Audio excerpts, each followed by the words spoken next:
This is going to be interesting. This is something that is not that much technical, but it is something that has social responsibilities coming into picture. And the topic is gender and social inclusion in the EV industry. Mr. Rakesh is a development professional with 20 years of experience, and he has worked with civil society organizations, various government and academic institutions, and a lot of CSR initiatives.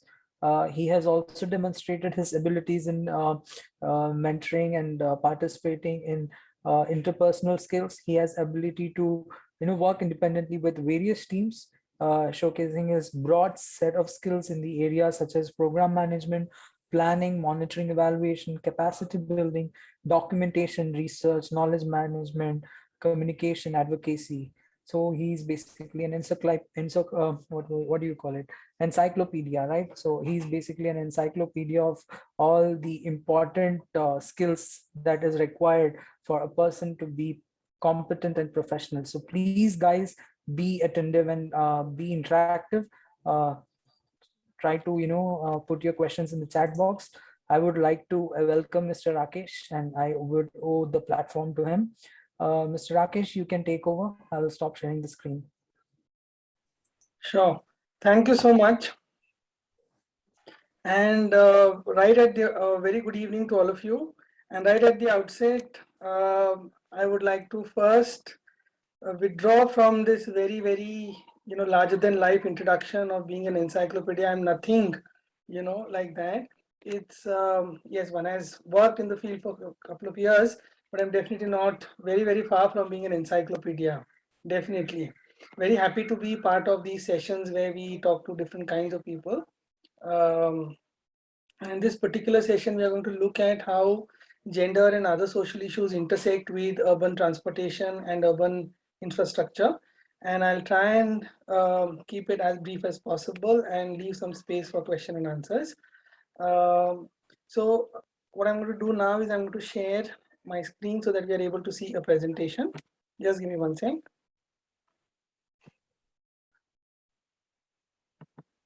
Please let me know if you are able to see my screen, yeah? Yes, it's visible now. Yeah, it's okay. visible. Okay. Okay.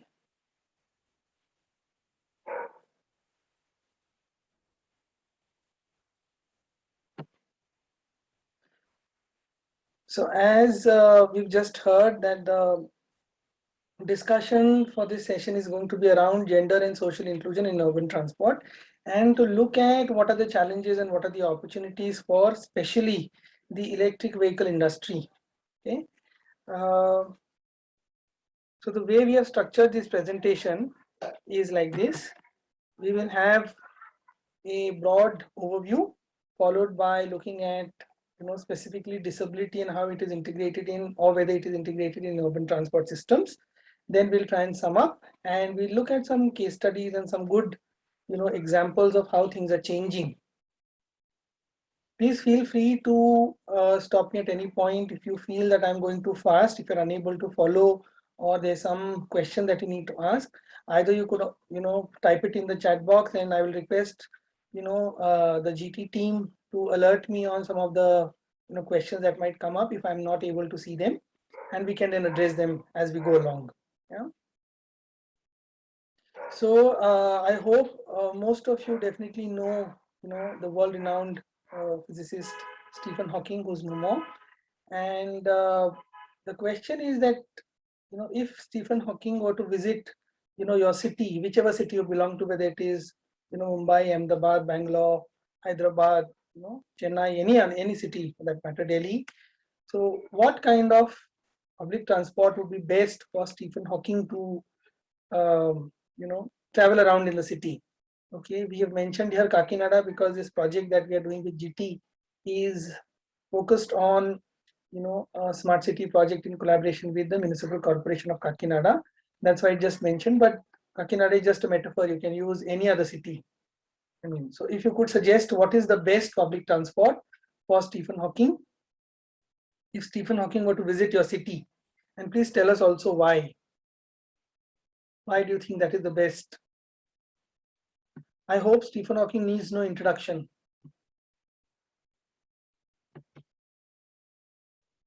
Metro. So someone has mentioned metro. Yes, somebody is saying metro because it's convenient. Okay. Also for somebody who's disabled. Yeah. Which city would this be? Somebody who suggested metro. Which city is this? Bangalore. Okay. Any other responses? So other cities do not want, or they can't imagine Stephen Hawking visiting their city, or perhaps they don't want Stephen Hawking ever to visit or set foot in their city. Special tracks for disabled. Now these are, what kind of tracks do you mean? What kind of tracks? You mean separate roads?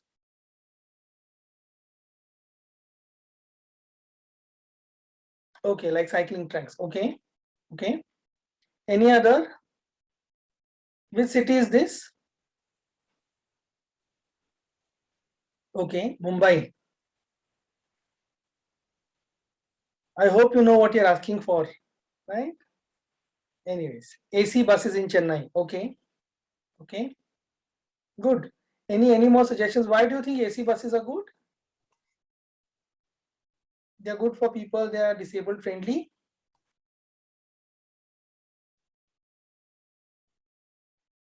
Self-drive cars.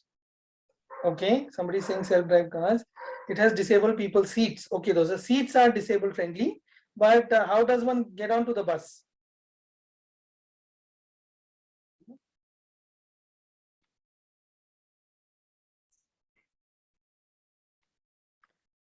Anyway, so we have some responses, and we know that metro definitely happens to be somehow it gets the highest votes for disabled friendly modes of transport.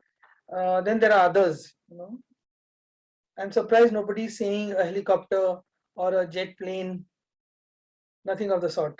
Okay, or a flying whatever tricycle. So we know that there is a challenge, right? There is a challenge of providing public transport modes that are disabled friendly, and especially for disabled people or people with disabilities to travel by themselves. A lot of people would definitely need assistance. So some of these options are good, definitely, but there are also modes of transport that still need a lot of assistance. So we know that it is not as disabled friendly as it could be or it should be, right? We will move on to the next slide. I have another image which we'll see. So here is an image of a woman, and you can see that she's carrying a headload of fish, and you see a large fish that she's carrying. So we can call her anything, you can call her Geeta, whatever. Okay, Shanti. Here we have called her Shanti, and Shanti, as you can see, or you can guess, is a fisherwoman, and that's her occupation. And she needs to, take her catch to the city market on a daily basis. Now, can you suggest a good public transport system, whatever mode for Shanti? What do you think would be the best mode of transport for Shanti to take her, fish to the market? And if you could also tell us why.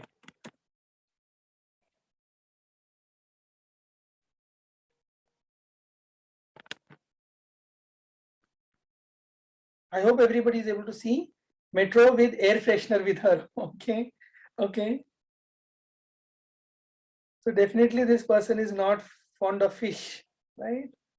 Local bus. Okay. Auto, so that no one will be disturbed. Okay. Okay. Good.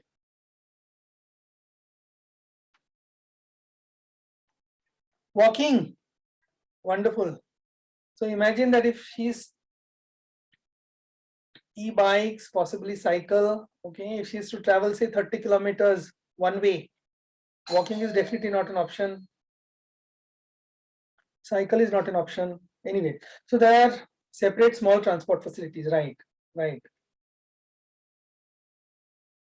So we know that even for, so when we look at these images, what we know and what we can perhaps also imagine is that public transport systems need to make special provisions for certain people, and perhaps they're not as inclusive as they're considered to be. There are still some people who are e-rickshaw with air conditioned storage, right? So some very innovative modes of transport. Yeah.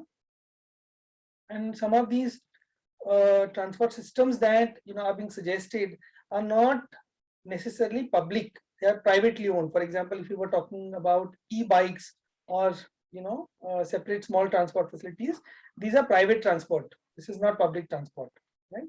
So how do we make public transport systems work for some of these excluded communities that are not necessarily recognized or considered when we design such transport systems, right? So that's a challenge. Let us go a little deeper into this question and see what we have. I'll move to the next slide. So let us discuss. We have some of these questions. Yeah. So why do we see less women traveling in buses? Okay. How many women auto rickshaw and bus drivers have you come across? Do we see as many PWDs stands for persons with disabilities? Do we see persons with disabilities as often, traveling in city buses? Perhaps here we have written Kakinada, it could be any other city. Okay. Do we see transgender persons using public transport? We also know that a lot of times, we also hear this very often, that public infrastructure and especially public transport is not as safe for women, whether it is cities or any other suburbs. And therefore the question is that what can be done to help remedy this situation? How can the infrastructure be made more inclusive, safe, reliable for women especially? And we need to think of ways of designing new ways of transport. Some of us have already suggested some special purpose vehicles. And how can the government then actually be more proactive, and what kind of roles can government play, especially municipal corporations and the transport department, transport ministry, to make public transport systems more inclusive? Yeah. So that is the basic, I would say, question that we are grappling with. Yeah. And what opportunities do we have when we are looking at, or when we are promoting electric vehicle mobility? Right? Any responses to this? Do we really see transgender persons traveling? Have we traveled as often with transgender persons on public transport? Any responses?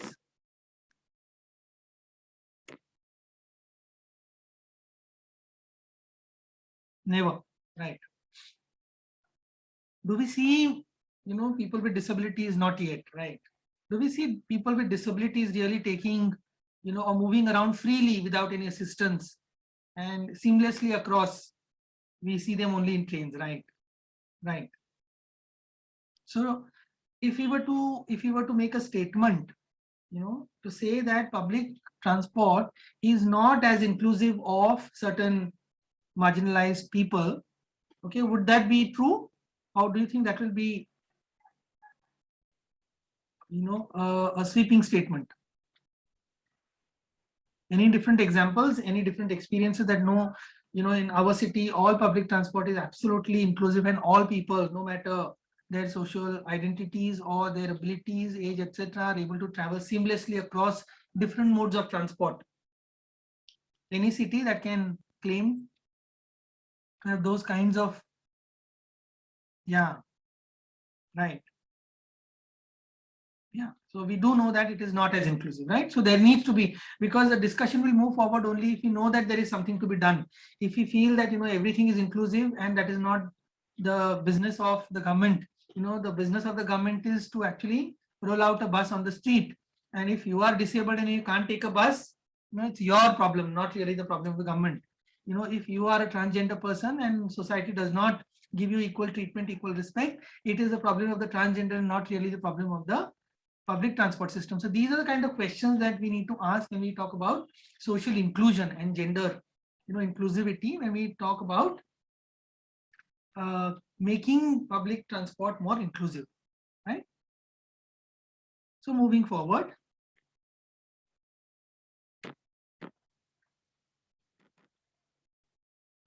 so how do we look at, say, sorry.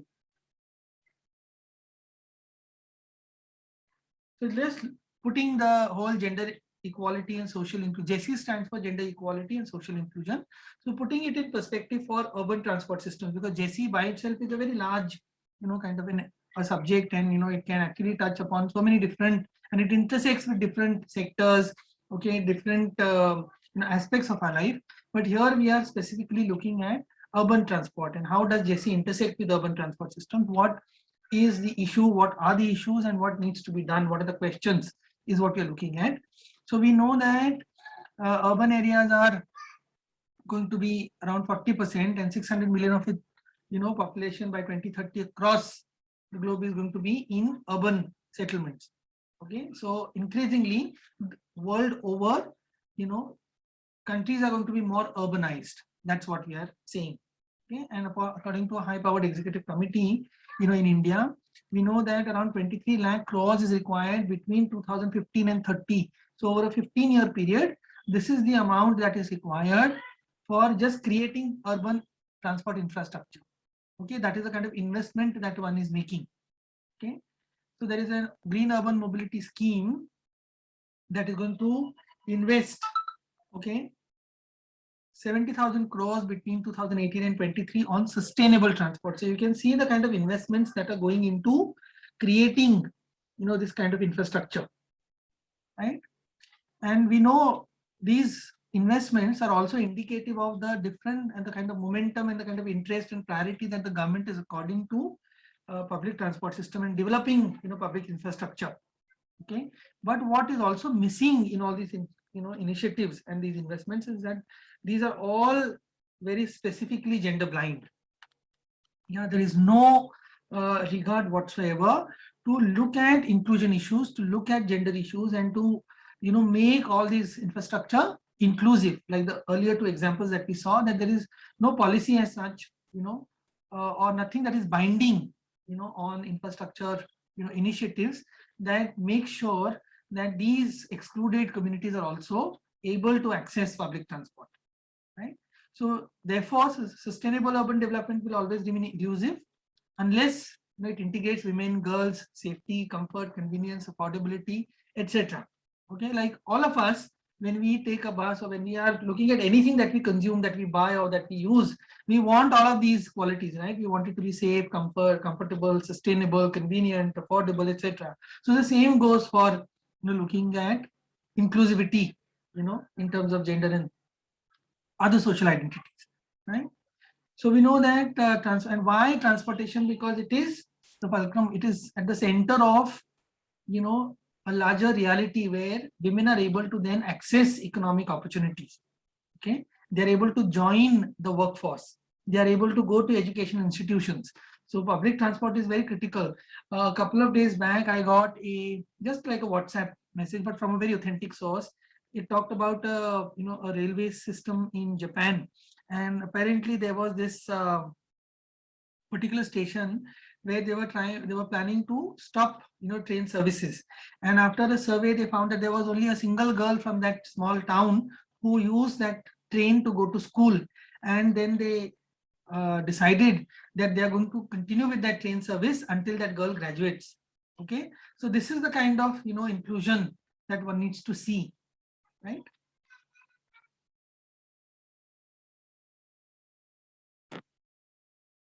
So what is missing?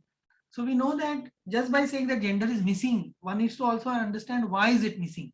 So one of the very important reasons for why it is missing is that a lot of times people who are at the helm of affairs, people who are managing, designing these projects are not gender blind, are not gender inclusive, they are gender blind. They don't have any sensitivity to these issues. Therefore, we are having this conversation. So it is very important. You can't think and imagine about issues unless you know about them, unless you're sensitive about those issues, right? So this is not really what you say, a core competence among, urban planners or among, bureaucrats, or also among people who are managing. So it is not, it's not that they are, unaware, but it is not their core competence. So it is not something that comes easily to them. Okay. Another critique that we hear is that the expertise, quote unquote, of gender is always perceived to be within the conventional women's program. So they say that anything to do with gender has to be with women, which is not true. We know today that, you know, the understanding of gender is far wider than what it was maybe say 5 years back or 10 years back. You know, we are able to recognize different gender identities. If you've seen, just as an example of how far we have come, if you look at Facebook, it gives you, as far as I understand, I'm not on Facebook, but what I understand, it gives you options of 52 to pick from 52 different gender identities. Okay, so it's not just male, female. You can actually look at, you know, pick from 52 different identities. So that's how broad and, you know, wide, you know, that one understands gender as a concept. Yeah?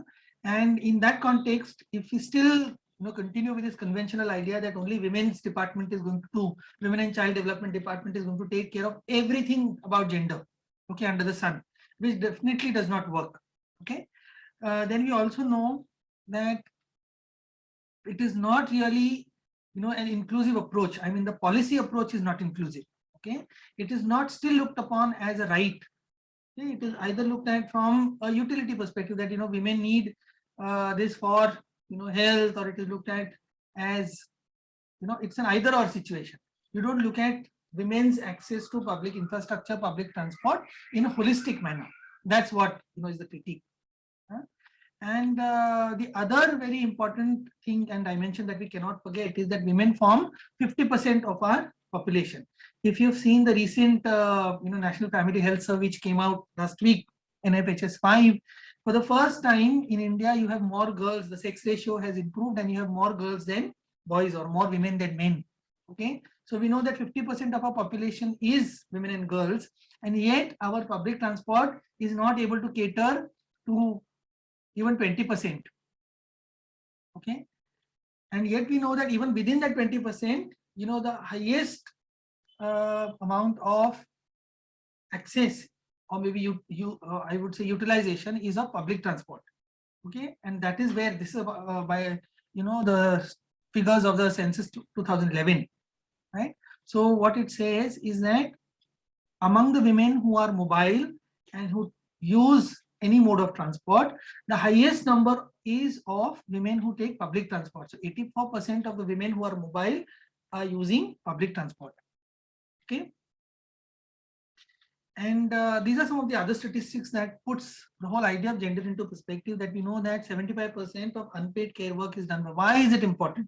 Okay, when you say unpaid care work, it means taking care of household work, you know, taking care of health and other requirements and needs of the family.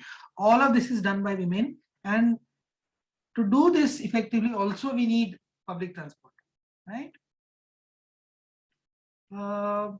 There are some other, you know, interesting whatever insights, you know, that women are more likely to trip change. It means that they use different kinds of or different modes of transport, you know, to go from one place to the other. It is for various reasons. One is in terms of affordability, second is in terms of, you know, the purpose of travel. Okay, and they have multiple responsibilities, and that's why they trip change. So these are kind of insights that public transport systems need to look into and integrate if they are to be made more gender inclusive. Okay, so let us bring the focus. So here we looked at women as users of or end users of public transport. Now let us look at women in the automobile industry. Okay, as you know, as part of the automobile value chain. What do we see? So what we see presently is that they are recognized, appreciated, etc., okay, in all economic sectors. So there is a recognition, okay, that women are breaking the glass ceiling, you know, the proverbial glass ceiling, and they are now working across sectors. So there is that openness. However, they remain largely underrepresented and underappreciated still in the automobile industry. Okay, and their participation remains quite low. To give you an example, you know, when we graduate, maybe when we pass out of school and we are, you know, we have done our higher secondary, we are choosing our higher education, we will see even now in our families that there are certain streams which are kind of conventionally still reserved for women, and there are certain streams which are reserved for men. So typically you will see that boys are encouraged to do mechanical engineering, okay, civil engineering, etc., and then girls will be encouraged to, if at all, they're encouraged to do, medical, or they will be encouraged to, within the engineering field, they can do software engineering, but not anything else, right? So this kind of stereotyping does affect, the kind of workforce and the diversity that we see in the workforce within the automobile industry. Yeah. Also, as users, of vehicles, we will see that a lot of brands are unable to speak to the female demographic. We know that women are used as models, and their bodies, if you see a lot of these, advertisements, you will see anything can use a female body as a, as an advertisement. You will remember there was an advertisement of a pressure cooker, and you saw that the camera was panning across the woman's body, and they would, parallelly you will see the pressure cooker, the curves of the pressure cooker being compared to the curves of a woman's body. So that is the level of understanding of gender within, certain industries. You have the same thing here. You look at, bike ads, you will look at all these automobile ads, you will see that women are used as, objects to equate them with, products, but you don't see them necessarily as end users of those products. Okay, so a lot of times you will see that the advertisements only talk about very superficial, or they are connected in a very superficial manner to women. They talk about, so when you decide to buy a car in a family, the typical conversation is that, the color will be chosen by the, that's all that she has, but she will not be able to choose the brand or the technology or what kind of engine, etc., whether it is automatic, etc. Those are not the kind of discussions that women are part of, or even brands don't encourage. Even if you go to a showroom, you will see that the salesperson is talking to the man about all the technical aspects, and then they'll talk about how, the color and the seats and the cushions, etc., are good within that automobile to women, right? So this kind of stereotyping also keeps them outside of the value chain.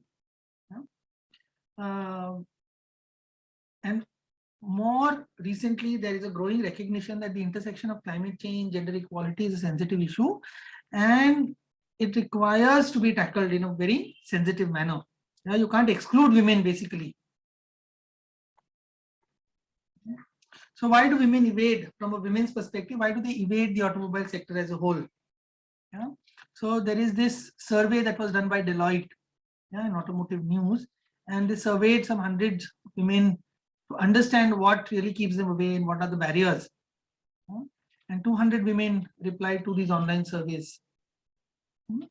So some of the key findings of this survey are very, very interesting. So the work environment was unappealing for 65%. A lot of times we just assume that, workspaces are gender neutral, that anybody can work anywhere, but that's not true, as we know. Okay. And now with the pandemic, I hope I don't have to give you any more examples. Everyone knows, that workspaces are, gender sensitive, and they do have, there are certain barriers for women to access workspaces, right? Unless they are made gender inclusive. There is a perceived lack of work-life balance. Okay, there is a lack of flexibility in work schedules. This particular point of flexibility of work schedules is very, very critical, because we know that women don't just get up from their bed and they have their breakfast, ready-made breakfast, and come to work. We still know that in our society, women have to juggle multiple responsibilities. Okay, and that's where this whole work-life balance and the flexibility, etc., is very, very critical. The fourth one is even more, I would say, I would put perhaps at first, that the lack of advancement opportunities. A lot of times we know that women are bypassed when it comes to promotions and higher positions, over men, and 39% of women, voted to say that that's their experience, basically, right? So it's the same thing represented in a graph. So what needs to be done? There's a need for a cultural shift, basically, in the automobile industry, and some of the suggested ways of working through this particular issue is to start at the top, which means that you promote women and you put them in positions of decision making, and you promote them as leaders, okay, and include them in D&I plans, key decision making, and get them into business discussions. Okay, diversify the board composition. Unless we do that, women are never going to feature in those positions of power. Also mentor and sponsor women to get, you have a lot of companies do that. It's not something that we are suggesting as new, but to bring women into that system of mentoring and sponsorship. Okay, then bring more integrated infrastructure. One of the a couple of examples is to have a safe location at the workplace, so safety at the workplace. Okay, well lit shared spaces, pool transport, a carpool service. The women are able to commute easily to and from work. Okay, and the final, of course, is to start fresh, start new, start young, is to get more younger, fresh graduates and younger women into the automobile industry, early on, groom them, mentor them, and then, allow them to grow within the industry. And that's how a gender perspective might come into the sector. So this is one example where an all women, cab service has been started in Delhi. This is at the airport. Now there are quite obvious reasons why it is at the airport. A lot of women drivers feel very, very safe because as we all know, that airport spaces are well secured. There's a lot of security. At airports, they are sort of 24/7. So women feel secure. But in this particular case study, you will see that this is a good initiative where women are running the entire fleet of cabs. I'm sure that other cities also have similar services. This is just an example. Mumbai has one. I know Bombay also, Bangalore also might have, some of these services. But what is still missing here in this case study is that you will see that they only prefer to work during the day hours. In the evening, this service is not available. That is when it is most required. I know that in Mumbai, it's called Empower. So that service does work 24/7. It actually works more, in late evenings. So we know that we have not been able to completely address the issue. So women travelers are not able to take women driven cabs when they need it most. Okay, so we assume still that women need to be, home by 7. So it is not their business to be out, after 7. And therefore the services are also geared exactly and designed exactly the same manner. Okay, based around a cultural belief. Let us look at disability in terms of inclusivity. If we were to bring, a sharper focus on disability and how it is actually addressed or not addressed in the urban transport system, we know that if you look at the scenario in India, 40% of the PWDs in India are financially dependent. Okay, and we all know why, because you neither have educational opportunities, and then the entire, system is designed in a manner that it does not really encourage or support people with disabilities to pursue education or even employment and other economic opportunities. Only 1% of the PWs are even properly represented, right, in any formal sector. So you can just imagine the I would say the bleak, very, very bleak kind of scenario that you have. Okay, there is a dearth of real-time reliable data. So because they are underrepresented, grossly underrepresented, we do not have good data, reliable data to then work and see what kind of measures could be taken. Because they are underrepresented, they are also further underrepresented in decision-making spaces. Yeah, so because we do not have PWs in the decision-making spaces, then their issues do not get represented. Yeah, and therefore we need to bring and implement, appropriate measures that would then remedy and address these issues, of not being visible, not being counted, not being included, in designing such systems. So there was this Research Institute for Disabled Consumers, okay, and they did a study, okay, of looking at disability specifically in the e-mobility sector. Okay, and one of the responses which was very, very critical, without going much into the details of the study, is that look at these two blurbs. One is Mike Jones, a 52-year-old wheelchair user and EV owner, saying, I wanted an electric car as I'm keen to do my bit to protect the environment, and it suits me as I mainly do small journeys. So there is an increasing demand, as you can see.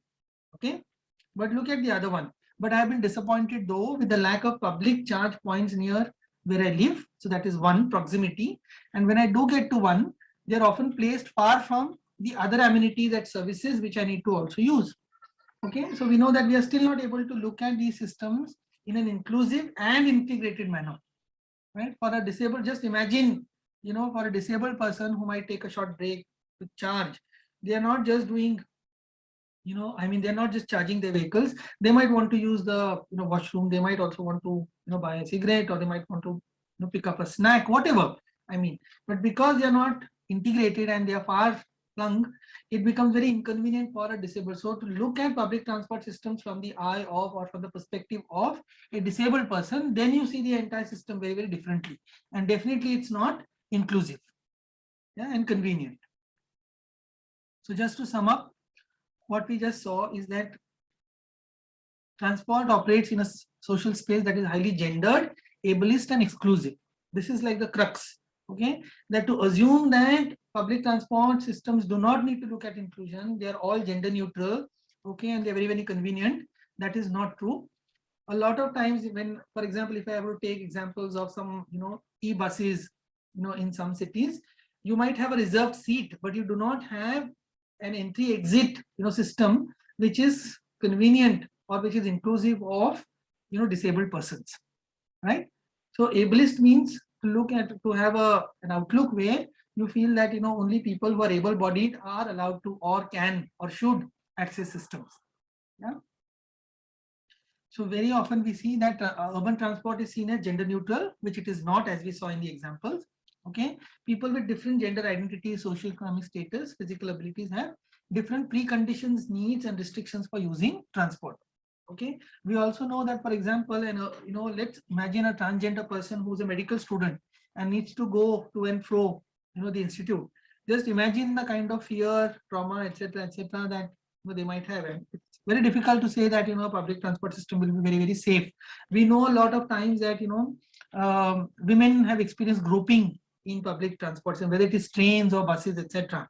How do we make it safe? Just putting a camera sometimes does not help, right? Unless there is some further action that is going to be taken, or that data is going to be utilized, and some response is going to be delivered. A camera by itself does nothing, right? Needs and priorities of marginalized and vulnerable populations are seldom integrated into transport systems. We looked at, we discussed Shanti as a case. We don't think a person who's designing a bus is actually thinking of a fishmonger, okay, or a fisherwoman. Yeah? They are designing all these buses and all these transport systems for the IT industry, or for people who are into the service sector, people who are in the government sector. But we are not really, as urban planners, looking at other people who are kind of invisible to us. Okay, and therefore the bottom line is that public transport needs to be looked as a public service. Okay, and it needs to take precedence over financial success, profitability, because a lot of times we know that such initiatives, anything to do with the service sector, or to do with infrastructure, has to be profitable in a new kind of neoliberal idea. And therefore we see that unless, so that is like the primary marker of success, that it has to be financially profitable, financially successful. But when you look at public transport, we need to look at it as a service, and which has to go beyond profits. Okay, and in an ideal scenario, there needs to be a fair balance between public welfare and profit. So we know that it is a public good, it's a public service, and we also understand that any system to function needs resources, and we are not saying that services have to be free. Okay, they have to be good quality. We are talking about inclusion here, right? So we know that public transport systems will operate only when there are some revenues. So we need revenues. We are not saying zero revenues. We are saying that you need to strike a balance between revenue and welfare, right? Yeah, this we can skip. So we know that gender is not women. There's a lot of tokenism. For example, there are reserved seats, but there's no accountability. A lot of times, you'll see that people are arguing, over reserved seats. That why do you need to have a reserved seat? So this still remains as an argument. So we are not matured as a citizenry. We're not matured as a governance system to look at these issues as necessary, as important. Okay. And a lot of times we also see, so this point is very important, of accountability and implementation, that social norms predicate rights of citizens. So which means that your caste, class, gender hierarchies are going to affect your access to services, and therefore also public transport, right? So these are some examples. We can leave this presentation with you. This is an example of an e-rickshaw, initiative in Chhattisgarh, which was initiated by the collector. And we don't know the current scenario, but at that point it was quite successful. The Noida's Pride Metro Station is called Pride Metro Station because it's managed entirely by women and transgender persons. There are some good examples of well-equipped stations which have sanitary pads and other sanitary facilities for women. And there is also example of public-private partnerships. Yeah, over to you. Thank you very much for being as patient. I'll see there are some Thank you chats. so much. Yes, there are some good points that have come up. Indeed, it's something that we all should ponder upon. So I guess we have good points such as public buses should be incorporated with AI to prevent such scenarios. So technology can play a huge role, I believe, in the future to improve the safety of women. And also, I believe this session of yours is something which is eye-opening, and at the same time, it is something very important for the people to understand and be responsible as individuals. So, thank you so much. My pleasure. My pleasure. Mr. All the Rakesh. best to all of you. Thank you very much for having me here. Yes, sir. Bye. Thank you. Bye. Thank you. And I believe to the audience, once again, before we close, please fill in your feedback forms. Thank you so much, Mr. Rakesh, and thank you to all the speakers who have come today. Have a great evening. So yes, participants, please fill in the feedback forms that matter to us. So if you have any queries or questions, you can always drop us the mail in our website. We have always answered the questions which has been asked to us. So the ID is training@greentree.global. I would again type it out. So it's been a wonderful session by all of you guys. Thank you for your patience. Thank you for sticking with us from the start. I know it's quite overwhelming to be around from 6 hours. So please, guys, hope that you fill in the feedback form and also attend some sessions of different sort, not of the same topic, but also of the different topics in the future. So once again, have a great evening and thank you so much.